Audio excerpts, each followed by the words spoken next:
Good morning, Nova Scotia. It is Monday, March 30th. Hope you all had a wonderfully quiet and safe weekend. Thank you to those of you who did come to the shop and play by the rules. Everybody was great, so thank you very much for that. Continue to urge you to buy your products online, getawayfarm.ca, get your stuff, meet us somewhere, we'll get it to you, is basically the deal.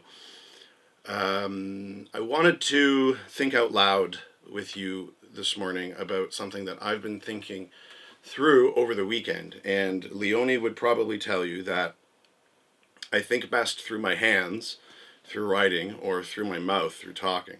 So it's a huge asset for me when I want to do these videos for you, to bring you into our lives and see what's happening here, that I can actually think out loud like that. Leonie didn't mute her phone. She said she did, but she didn't. It's okay. It's okay. It's the real world, right? But here's my thought. The value of food. How do we value food? Like, essentially what we pay for it is what we all consider to be the value of it. And the price of food, at least from my perspective as somebody on the other end of the food chain who is producing food and processed food, and butchered meat products, who's producing processing directly for a clientele, it's very much about what that costs and what what you as a consumer pays for it, what it costs for us to produce it. That's generally the only math or calculation that goes into it. And even the starting point of the beef industry is, right, we're a commodity, so we're like, pick any other commodity, copper, any of the minerals, or orange juice, I think it was in that movie. But we're just a commodity, right? Beef is just a commodity, and beef futures are traded on the per 100 pound or per 100 kilo ratio or weight metric, because that's really just like a unit of consumption, right? And so commodity pricing, it dictates, our whole industry as the beef industry, and it's all based around consumption, right? Like, how much do you as a consumer pay for how much you get back to consume, right? And better value is perceived when you can pay less money and consume more, right? So when we put a sale on, one of the expensive steaks, it's a better value for you because now you can spend less and get more consumption or better consumption, right? But that doesn't sit well with my head right now. And I'm probably talking about some basic economic theory that I don't know anything about. Reminder, I dropped out of high school. I didn't finish grade 11, and I got my GED, my good enough diploma. So I don't have a lot of exposure to formal education or formal thinking. But in my mind, watching what's going on around us, and watching these producers that I know and that we've been talking to be very concerned about their ability to produce food, brings me back to this basic idea of, what is the value of it? How are we paying for it as a society? What metric, what measure are we using to determine how much we should pay for food? And it really boils down to how much we can consume, right? Because we pay for what we consume. Better value is perceived when we can pay less and consume more, and we can't overconsume food. So that kind of plays into the equation too, right? Prices will go way, way, way down if there's more food than can be consumed, because there's a limited shelf life to this commodity. So got that far in my thinking through the weekend, and then this morning I had two ideas I'm trying to weave into this idea, right? Food valued as just consumption, and then the idea of the externalities involved with food production, because it's massive, and then the idea of what other areas, where does food create value to us as a community, like to Nova Scotia, that isn't accounted for in in our pricing scheme and our valuing things as a consumption. So first off, externalities are those things that are a consequence of any sort of economic process, I think, that isn't accounted for inside that economic process. So a really easy example is the Gulf of Mexico and all that nitrogen that washes down the Mississippi into the Gulf of Mexico every year when the fertilizer washes off the fields or there's improper use of fertilizers, all the various things that go into that situation. The fact that that happens and isn't accounted for in any economic process involved in that happening is an externality, because the people who made that thing happen don't have to account for its cost, right, to society. So so externalities are like accounting for a negative cost that isn't accounted for in the economic accounting of that activity, right? So like say we were a really bad beef farm and we had a really heavy duty feedlot and we had massive urine runoff into water systems that were affecting the Bay of Fundy. That would be an externality, right? There's a cost to that happening that we're not paying for. That would be an externality. So then I took that idea and I flipped it on its head, right?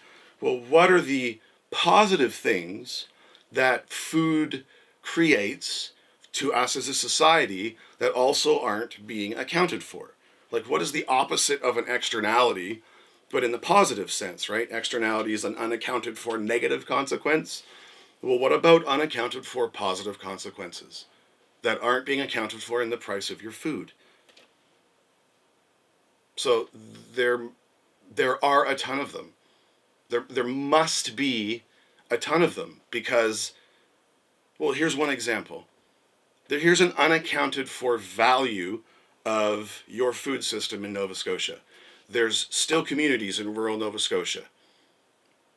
It's your farmers, and it's your forestry, and it's your fishermen, your loggers. Do we call them that here in Nova Scotia? That's what we called them in BC when I was a kid. But forestry, fishery, and agriculture, keeping everywhere in this province alive except for the South Shore, maybe Kings County, HRM, right? Like, that's an unaccounted for value. How do we price a product that is produced there when we acknowledge that were it not for that production, there wouldn't even be a community there, a Nova Scotian community? Why is it that that product produced that way, say it's a local seafood product that Hannah at Aficionado is producing, right? Why does her product have to compete with a completely incomparable product in terms of its value to Nova Scotian society? Right? Like there should be some way for us to account for all the externalities and all the whatever the good ones are called, and actually take a step back and look at it and say, well, what is the value of food to Nova Scotia in terms of the value of the whole damn thing to our society? The value of being able to be fed in crisis without depending on outside provinces or countries to feed us. The value of having rural communities. The value of, like for me, here's a real value that is an intangible that I can neither redeem for cash nor ever purchase with cash. I guess, yeah, right, it's an intangible thing. But to me, it's more valuable than cash, and that is being able to live on a farm with 3 families living here together. That's a very valuable thing to me. And there have been times in my life when, like many stocks, the value of that plummeted briefly, and that comes with the rhythm of life living with families on a farm. But I'll tell you that that's a very high valued thing to me. But the fact that we as a family value that has had positive spillover effects, all around our community and whatever. So why aren't we at least acknowledging that value, that worth, the worthiness of local food and those who produce it and process it and transport it and sell it and move it and all of that, right? I drove by when they were closing the mill there, a few months ago or whatever. I drove by all the logging trucks and all the drivers and it was backed up, way up Fall River Way, and I drove down that highway that goes into Dartmouth. And I didn't even realize there were that many trucks in the province. And when that whole thing got shut down, environmental impact aside for a second, I was heartbroken because I saw every one of those men standing there next to those trucks as a family that had an income that weren't living in HRM necessarily. And you think about the economic rug that got pulled out of rural Nova Scotia when that happened. All those men had to go home and say, honey, I'm not going to have as much work as I used to. That's what it's like out here, right? But you don't feel that in places where the value of their work isn't accounted for in the things that you consume. I guess that's my point, right? There are people in this province producing things for you to consume. And are we properly valuing that right now? Yeah, I'm going to leave it at that. I think that's where I got to in my thought, is there are people working really damn hard in this province to make sure that we can all consume. I'm not talking about farmers, particularly.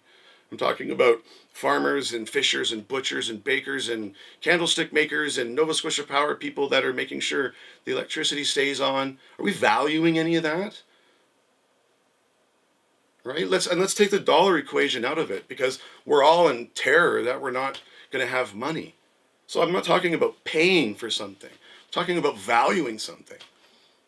Do we as Nova Scotians, are we characterized by valuing our own ability to produce for ourselves and each other in times of crisis?